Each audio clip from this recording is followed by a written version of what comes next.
Assalamualaikum warahmatullahi wabarakatuh. Bismillahirrahmanirrahim. Alhamdulillahi rabbil alamin. Wassalatu wassalamu ala asyrafil anbiya wal mursalin wa ala alihi wa ashabihi ajma'in. Amma ba'du. Para jamaah rahimakumullah, alhamdulillah karena rahmat Allah semata pagi ini kita sekalian telah menunaikan salat subuh kita secara berjamaah. Semoga ibadah kita diterima di sisi Allah Subhanahu wa taala. Semoga Allah limpahkan rahmat, maghfirah dan keberkahannya kepada kita. Dosa-dosa kita diampuni, kesalahan-kesalahan kita dihapuskan, dan semoga kita senantiasa dalam lindungannya, dijauhkan dari berbagai wabah dan musibah. Tetap istiqomah di jalan Allah sampai akhir hayat kita, dan semoga kelak kita semua husnul khotimah. Amin. Semoga salawat serta salam senantiasa dilimpahkan kepada Nabi Allah Muhammad sallallahu alaihi wasallam beserta keluarga beliau, para sahabat-sahabat beliau, dan segenap umatnya yang taat dan patuh kepada ajaran beliau. Semoga pula kita termasuk umat yang berada di dalamnya. Amin. Para jamaah sekalian rahimakumullah, tidak terasa kita sekarang sudah berada dalam pergeseran tahun dari 2024 menjadi 2025.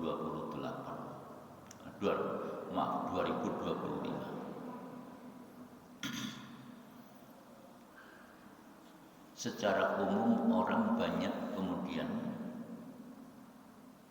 terkaget-kaget ketika memasuki pergantian tahun. Kagetnya apa? Kagetnya merasa kalau umurnya sudah bertambah. Padahal bertambahnya umur itu tidak menunggu pergantian tahun. Tapi setiap detik, setiap menit, setiap jam, setiap hari umur ini terus bertambah. Tapi kadang orang kemudian lalai terhadap hal itu. Baru sadar kalau kemudian umurnya itu sudah bertambah apabila terjadi pergantian tahun. Maka para jamaah sekalian rahimakumullah, pada pagi ini kami ingin sampaikan hadis Nabi yang diriwayatkan oleh Imam At-Tirmidzi an Abi Barzah Nadhlah ibni Ubaid al-Aslami radhiyallahu anhu qala Rasulullah sallallahu alaihi wasallam la tazulu qadama 'abdin hatta yus'ala an umrihi fima afna wa an ilmihi ma fa'ala fi wa an malihi min aina tasabahu wa fima anfaqahu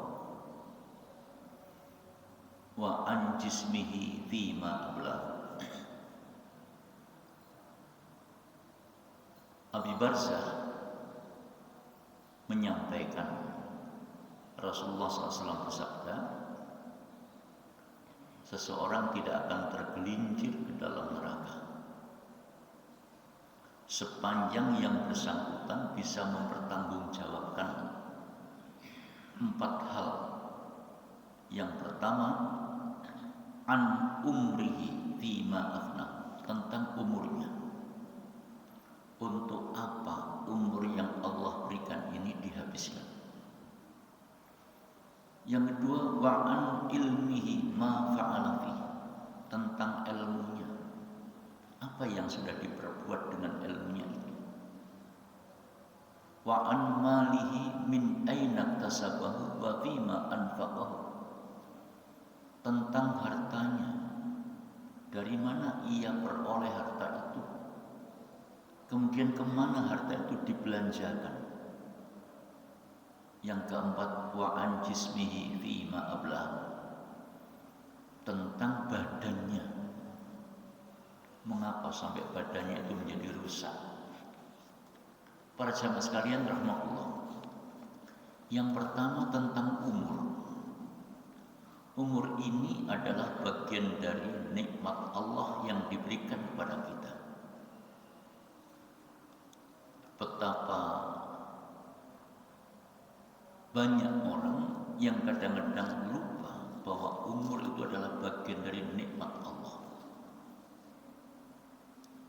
Sehingga Allah mengingatkan lewat surat Ar-Rahman yang di sana berulang kali diulang oleh Allah. A'udzubillahi minasyaitonir rajim.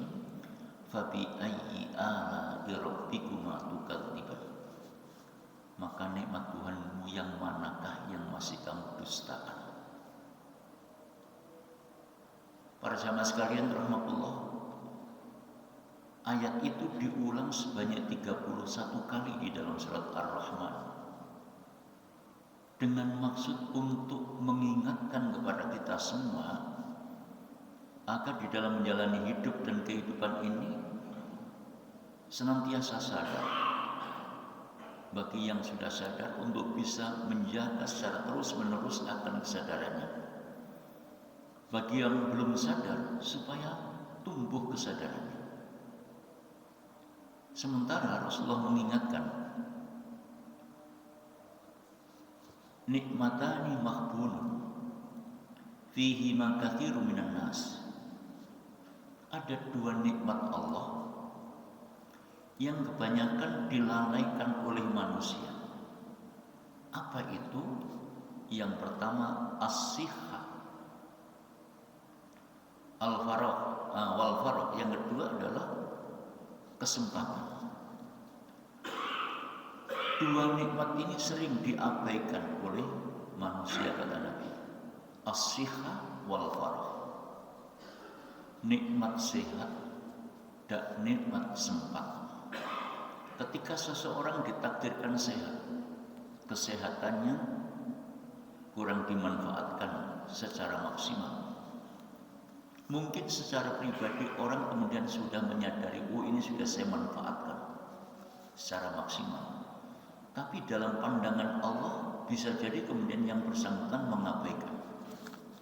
Lalu yang kedua, nikmat sempat. Pada saat punya kesempatan, maka kesempatan itu tidak dimanfaatkan secara maksimal. Tapi pada saat kesempitan pun datang, baru kemudian penyesalan tumbuh. Para jamaah sekalian rahmatullah. Nah, di antara sekian banyak nikmat Allah, maka nikmat umur merupakan salah satu nikmat yang kadang-kadang orang kurang menyadari bahwa umur yang diberikan oleh Allah ini terus berjalan.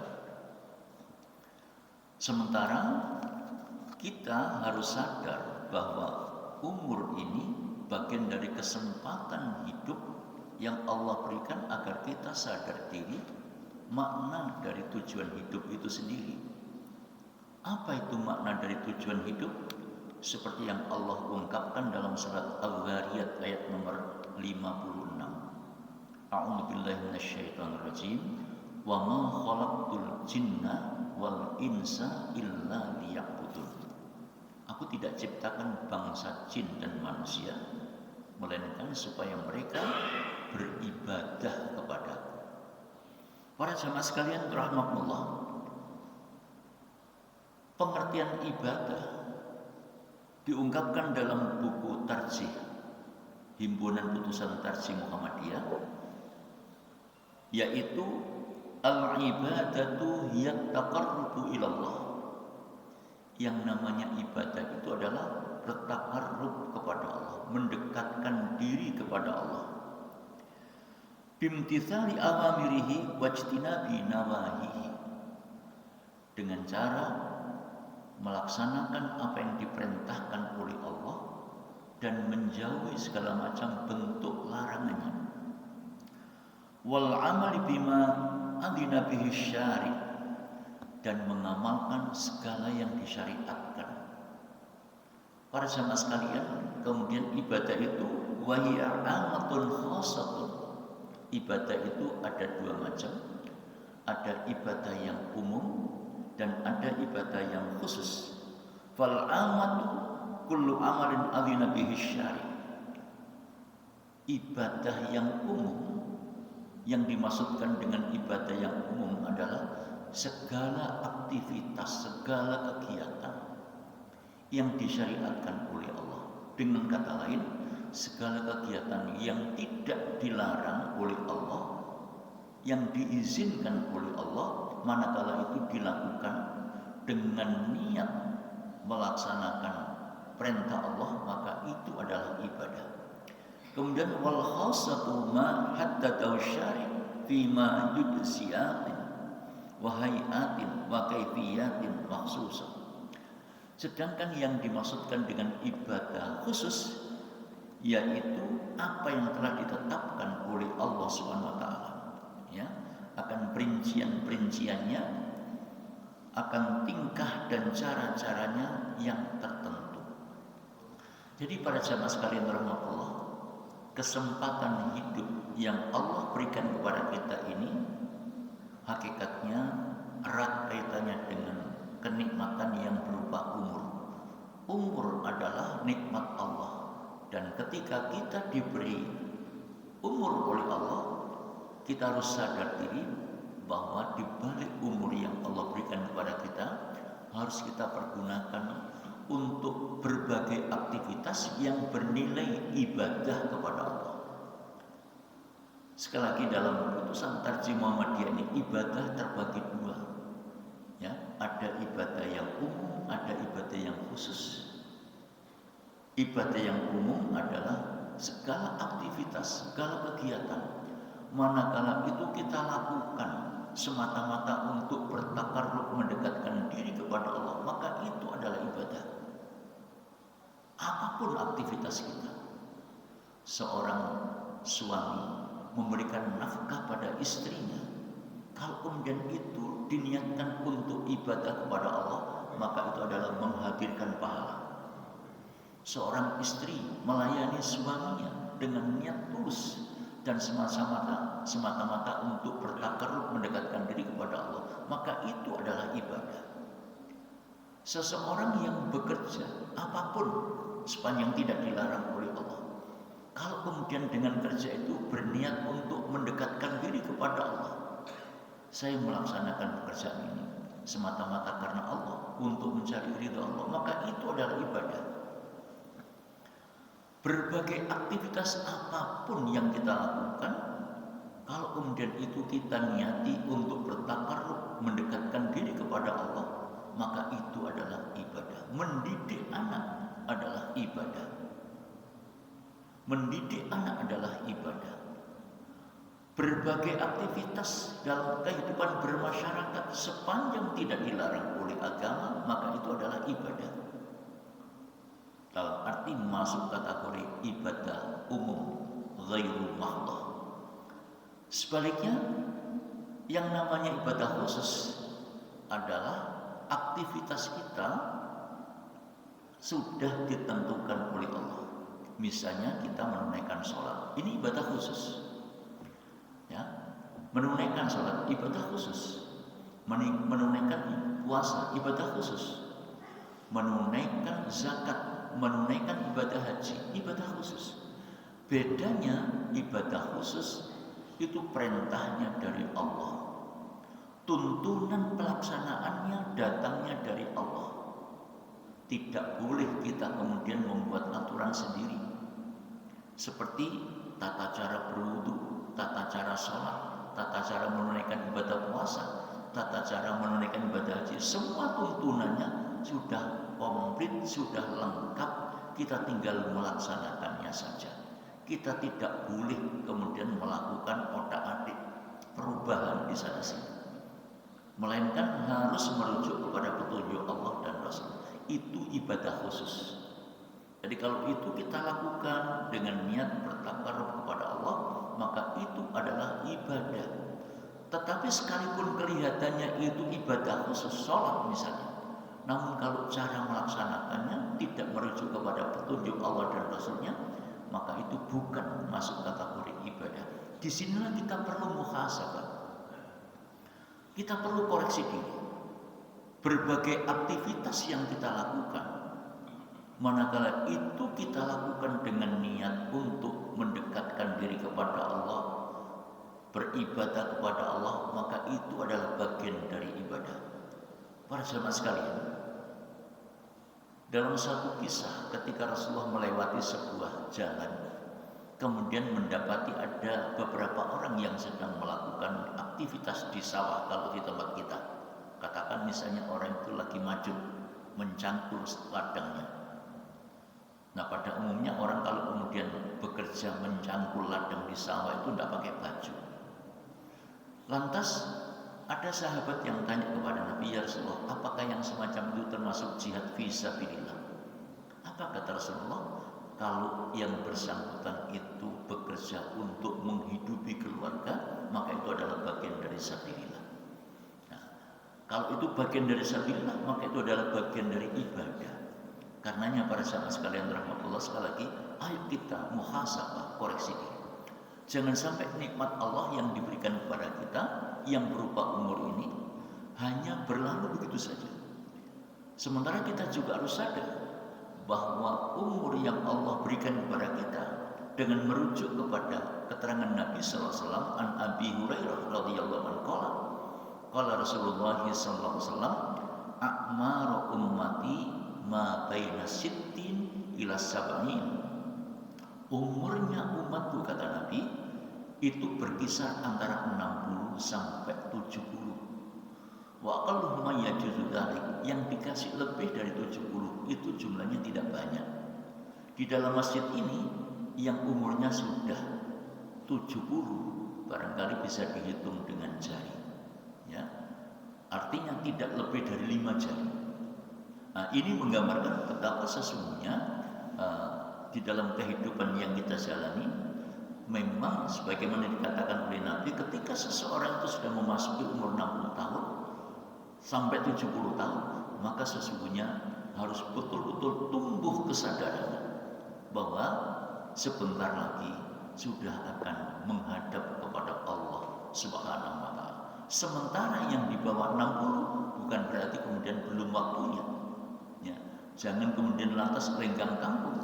Wah, saya kan masih jauh, belum 60 tahun. Tidak begitu. Karena memang kenyataannya di tengah-tengah masyarakat, berapa banyak contoh orang yang umurnya belum sampai 60 tahun juga sudah menghadap kepada Allah. Kenapa? Karena rahasia umur sepenuhnya di tangan Allah Subhanahu wa taala. Sedangkan Nabi hanya memberikan isyarat secara umum, yaitu pada umumnya. Para sahabat sekalian rahmatullah, dalam hadis yang lain yang diriwayatkan oleh Imam An-Nasa'i, Rasulullah mengatakan, khairun nas man qala umruhu wa hasuna amaluhu. Sebaik-baik manusia orang yang dikasih panjang umur oleh Allah, lalu umurnya dimanfaatkan untuk sebaik-baiknya memperbanyak amal soleh sebagai bekal di saat nanti menghadap kepada Allah. Apa itu yang namanya amal soleh? Amal soleh itu amal yang diridhoi oleh Allah. Amal itu akan diridhoi oleh Allah sepanjang amal itu sesuai dengan tuntunan Allah dan Rasulnya. Nah, itulah yang namanya amal soleh. Para jamaah sekalian rahmatullah, sebaliknya wasyarrun nas, sejelek-jelek manusia adalah man tala umruhu wa sa'a amaluhu. Orang yang diberi panjang umur oleh Allah tetapi umurnya tidak dimanfaatkan dengan baik, tapi justru dimanfaatkan untuk bergelimang dengan dosa-dosa, na'udzubillah min dzalik. Para jamaah sekalian rahmatullah, dalam pada ayat nomor 37 surat Fatir, Allah menyampaikan a'udzubillahi minasyaitonir rajim wa hum yastarihuna fiha. Ketika orang-orang kafir dimasukkan ke dalam neraka, maka mereka berteriak karena saking dahsyatnya siksa neraka, sehingga kesakitan datang luar biasa. Para jemaah sekalian, dalam situasi dan kondisi seperti itu mereka berteriak memohon kepada Allah, Rabbana akhrijna na'mal shalihan ghairal ladzi kunna na'mal.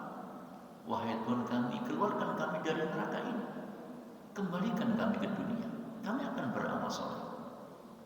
Ghair tidak seperti yang kami lakukan tempo dulu. Kenapa dulu kami tidak beramal soleh? Karena kami belum melihat secara kasat mata. Sekarang saya tahu begini dahsyatnya azab neraka. Dan ternyata benar apa yang disampaikan oleh para penyampai risalah tempo hari. Allah menjawabnya dengan kalimat yang seolah-olah sepele. Awalam nu'ammirkum lakum bina istaqaitu wa umur. Kamu dulu sudah saya kasih kesempatan, umurmu sudah saya panjangkan sampai sekian tahun, sampai 60 tahun, sampai 70 tahun, sampai 80 tahun. Ma yatadzakkaru fi man tadzakkaru. Mengapa kamu tidak mau berpikir, tidak mau merenung, tidak mau muhasabah, tidak mau menjadikan berbagai peristiwa yang terjadi di hadapan Anda, di sekitar Anda sebagai sebuah pelajaran yang berharga untuk menundukkan emosi dan seterusnya dan seterusnya. Waja'akumun nadhir, dan bukankah sudah datang kepadamu orang yang kasih peringatan, menyampaikan ayat-ayat Allah bahwa di balik kehidupan dunia nanti akan ada kehidupan akhirat, dan di sana kemudian akan ada balasan amal secara sempurna. Para jamaah sekalian rahmatullah, tetapi kalian tidak gubris, kalian tidak peduli. Akibatnya fadhuku, maka sekarang rasakan. Inilah sebagai bentuk balasan buat orang-orang yang tidak mengindahkan peringatan, tidak mengindahkan petunjuk, tidak mengindahkan tuntunan. Wa ma lidh-dhalimina min nasir, dan tidak ada pertolongan bagi orang-orang yang zalim. Siapapun orangnya tidak bisa menolong orang-orang yang zalim, walau nabi sekalipun. Para jamaah sekalian rahmatullah, Nabi Nuh alaihissalam adalah kekasih Allah,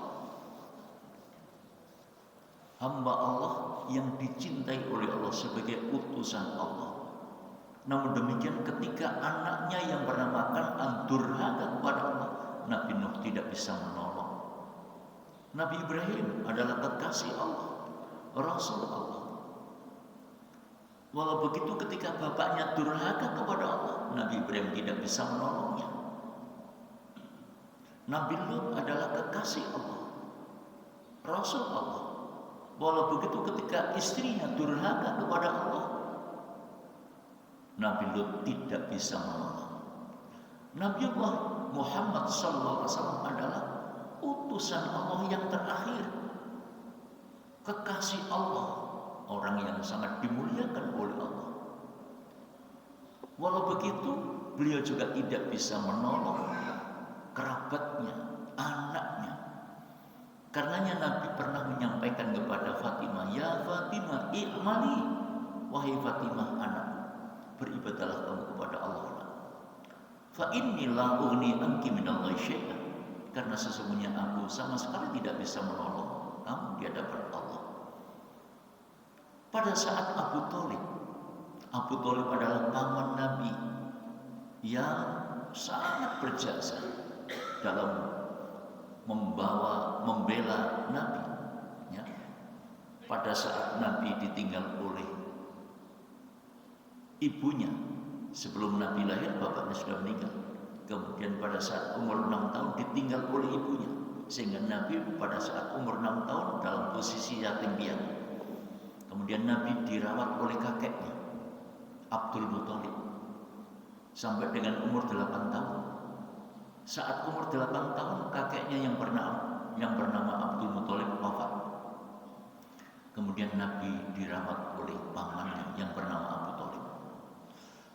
Nabi SAW dirawat Abu Thalib ini sangat lama, sampai kemudian Nabi diutus oleh Allah Subhanahu wa taala sebagai rasul, menyampaikan dakwah, mengajak kaumnya untuk masuk agama Islam.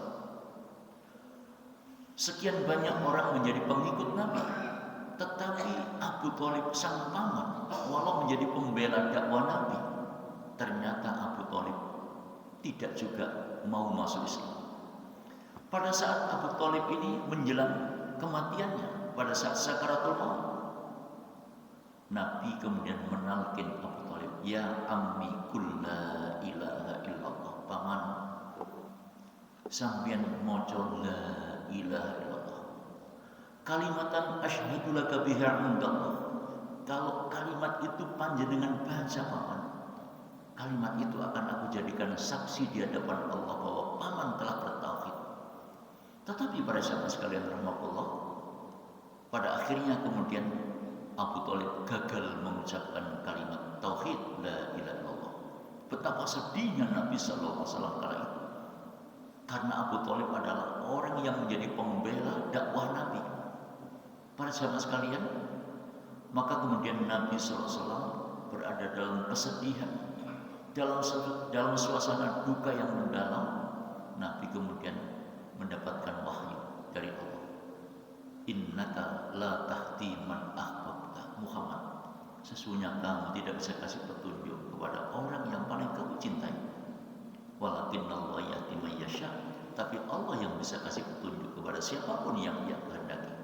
Surat Al-Qasas ayat nomor 56. Memberi petunjuk bukan wewenangnya Nabi. Memberi petunjuk adalah wewenang mutlak di tangan Allah.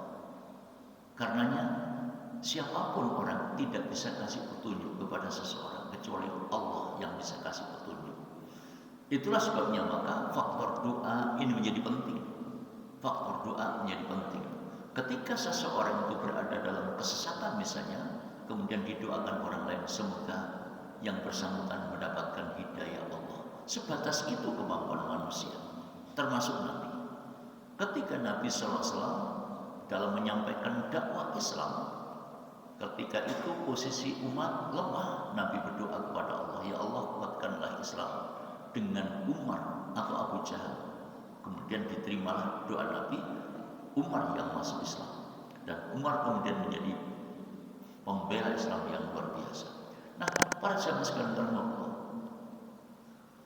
walau Nabi sudah mendapatkan penegasan dari Allah, innaka la tahdi man ahbabta walakinnallaha yahdi man yasha, sesungguhnya kamu Muhammad tidak bisa kasih petunjuk kepada siapapun orangnya yang kamu cintai, tapi Allah yang bisa kasih petunjuk kepada siapapun yang Ia kehendaki.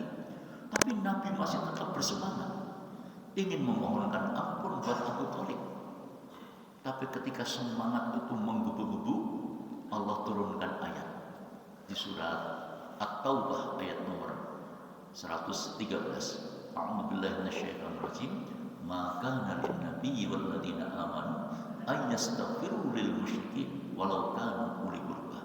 Nabi dan orang-orang yang beriman tidak diperkenankan untuk memohonkan ampun buat orang-orang musyrik, sekalipun itu kerabatnya sendiri. Jadi para sahabat sekalian rahmatullah, ketika seseorang sudah jelas-jelas berada dalam kemusyrikan, maka di sana terdapat batas pemisah yang sangat jelas, ya, yang tidak bisa dikompromikan. Namun demikian, kalau misalnya yang bersangkutan masih hidup, tidak mengapa. Ya Allah, berikan petunjuk kepada si fulan agar kembali kepada jalan yang lurus, yaitu ad-dinul Islam. Itu sah-sah saja. Nah, karenanya para sahabat sekalian rahmatullah, maka kita perlu muhasabah, koreksi diri. Umur bagian dari nikmat Allah yang diberikan kepada kita. Sudahkah aktivitas kita dalam kehidupan sehari-hari kita niatkan sebagai ibadah kepada Allah? Karena itu adalah tujuan hidup yang Allah berikan kepada kita, agar kita ini sadar diri bahwa hidup adalah bagian dari ibadah. Karenanya dengan kita diberi panjang umur oleh Allah, maka pada hakikatnya kita diberi kesempatan untuk melakukan muhasabah, koreksi diri, menata kembali apa-apa yang harus kita benahi dalam perjalanan hidup kita. Dalam kehidupan berumah tangga, para sahabat sekalian rahmatullah, aktivitas yang kita jalani adalah ibadah. Aktivitas yang kita lakukan adalah ibadah, sepanjang memang niat kita untuk bertakarrub kepada Allah. Seorang istri membersihkan rumah, seorang istri masak, seorang istri melayani suaminya, semuanya bisa menjadi ibadah sepanjang niatnya untuk bertakarrub, mendekatkan diri kepada Allah. Begitu pula sebaliknya, seorang suami bekerja banting tulang pagi, siang, sore, malam misalnya, kalau diniati untuk ibadah kepada Allah, maka itu adalah menghadirkan pahala, dan itu masuk kategori ibadah. Para sahabat sekalian rahmatullah, ini yang pertama. Lalu yang kedua, wa an ilmihi ma fa'ala fi, tentang ilmu. jamaah sekalian rahmatullah, ilmu juga bagian dari nikmat Allah. Tapi tidak jarang juga kita jumpai kadang-kadang orang setelah memiliki ilmu kemudian disalahgunakan. Karenanya para jamaah sekalian rahmatullah, nikmat Allah yang berupa ilmu ini manakala diterapkan secara tepat, maka itu akan menghadirkan maslahat, menghadirkan kebaikan, memberikan manfaat bagi dirinya sekaligus bagi orang lain. Ketika ilmu itu bisa memberikan manfaat bagi orang lain, maka insyaallah itu akan menjadi jariah. Tapi sebaliknya ketika ilmu itu disalahgunakan, maka akan mendatangkan laknat Allah. Na'udzubillah min dzalik. Para jamaah sekalian rahmatullah, ketika ilmu itu menjadi maslahat seperti yang diungkapkan dalam hadis Nabi, idza matal insan in qata'a amaluhu, kalau manusia itu mati terputuslah amalnya, illa min thalathin, kecuali 3 perkara. Yang pertama, sedekah jariyah, sedekah jariyah, sedekah yang pahalanya terus mengalir. Dan sedekah jariyah itu hanya bisa dilakukan pada saat yang bersangkutan masih hidup. Karenanya senyampang masih ada kesempatan, maka peluang-peluang untuk beramal soleh tentu masih terbuka luas. Kemudian yang kedua, para sahabat sekalian rahmatullah, al-ilmin yuntafa'u bihi, ilmu yang manfaat. Seseorang mengajarkan ilmu kepada orang lain, walau tidak harus tampil di atas mimbar kayak begini, duduk santai dengan temannya, kemudian ada teman itu yang nampaknya tidak punya kegiatan, lalu diajari sama dia. Kemudian apa yang diajarkan dipraktekkan, lalu itu menjadi sumber rizki bagi dia untuk menghidupi keluarganya, maka insyaallah itu menjadi ilmu yang manfaat dan itu menjadi jariah. Para sahabat sekalian, berikutnya kemudian awwalatin sholihin yad'ulah, anak yang soleh yang mendoakan orang tuanya, maka itu juga menjadi jariah. Pendek kata para sahabat sekalian rahmatullah, berbagai aktivitas apapun yang kita lakukan, manakala itu kita niati dalam rangka bertakarrub kepada Allah, mendekatkan diri kepada Allah, maka itu akan menghadirkan manfaat dan maslahat dalam hidup kita fid dunya wal akhirah. Kemudian yang ketiga, wa an malihi min aina tasaba wa fi ma anfaqahu, tentang harta.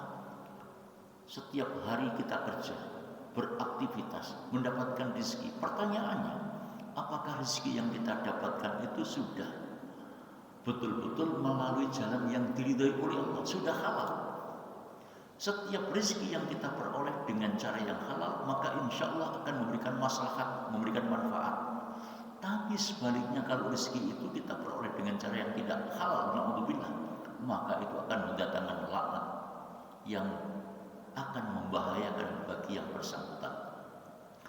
Kemudian kalau toh rezeki itu sudah kita dapatkan, kemudian wa fima anfaqahu, kemana kemudian dibelanjakan, kemana kita syarufkan? Para jamaah sekalian rahmatullah, tentu semua itu kembali kepada kita masing-masing. Sementara ketika kita di samping menghidupi keluarga kita dengan rezeki yang kita peroleh lewat aktivitas kita sehari-hari, di sisi lain kita juga harus peduli dengan lingkungan kita. Para jamaah sekalian rahmatullah, maka itu semua apabila kita lakukan dengan niat bertakarrub kepada Allah, itu akan menjadi ibadah di sisi Allah Subhanahu wa taala. Para jamaah sekalian, yang keempat, wa an jismihi fi ma ablahu, tentang badan. Badan ini juga bagian dari nikmat Allah, karunia Allah yang dititipkan kepada kita, harus kita jaga. Dan kemudian ketika badan kita ini rusak, apa sebabnya badan menjadi rusak? Para sahabat sekalian rahmatullah, kalau kita membaca sejarah perjuangan Nabi dan para sahabat-sahabat beliau, para sahabat Nabi ketika berjuang di medan perang membela agama Allah, ada yang kadang-kadang fisiknya kena luka tusuk, kena luka panah dan lain sebagainya, bukan 1, 2, 3, 4, 5, tapi puluhan dan bahkan mendekati ratusan. Seperti Khalid bin Walid, badannya recek dengan kena senjata. Itu semuanya nanti akan menjadi saksi di hadapan Allah. Saya pernah membaca salah satu di antara kisah salah seorang sahabat Nabi yang telinganya lepas ketika mengikuti perjuangan di perang Badar. Begitu telinganya ini lepas, ya, kemudian seolah dilecehkan oleh orang lain, dipanggil si puder, si puder, ya, karena telinganya tidak ada, telinganya lepas. Apa jawabnya? Anda telah melecehkan telinga saya yang dimuliakan oleh Allah. Nah, para sahabat sekalian rahmatullah, anggota badan kita, fisik kita, itu nanti akan menjadi saksi terhadap aktivitas hidup kita. Di dalam surat Yasin yang kita semuanya sudah sama hafal, al-yauma nakhtimu ala afwahihim wa tukallimuna aydihim wa tashhadu arjuluhum bima kanu yaksibun. Di saat nanti mulut kita bungkam waktu ditanya, maka tangan akan bicara. Ketika tangan ini bicara, kaki menjadi saksi terhadap apa yang pernah kita perbuat dalam hidup ini. Nah, karenanya para sahabat sekalian rahmatullah, memasuki pergantian tahun 2024, kemudian menjadi 2025. Walaupun tidak seharusnya sekarang kita melakukan muhasabah, tapi setiap hari harus muhasabah. Tetapi momen ini merupakan momen yang pada umumnya orang merasa terkaget-kaget ketika harus diingatkan lewat pergantian tahun ini. Nah, karenanya mudah-mudahan sedikit yang kami sampaikan ini bermanfaat, dan mudah-mudahan Allah merahmati kita, senantiasa membimbing kita ke jalan yang lurus yang diridhai oleh Allah Subhanahu wa taala. Inilah sedikit yang dapat kami sampaikan untuk mengingatkan kembali kepada kita masing-masing, ya. Mudah-mudahan Allah senantiasa limpahkan rahmat, maghfirah dan keberkahannya kepada kita, senantiasa membimbing kita kepada jalan yang lurus, jalan yang diridhai oleh Allah fid dunya wal akhirah. Kurang lebihnya mohon maaf. Subhanakallahumma wa bihamdik, asyhadu an la ilaha illa anta, astaghfiruka wa atubu ilaik. Assalamualaikum warahmatullahi wabarakatuh.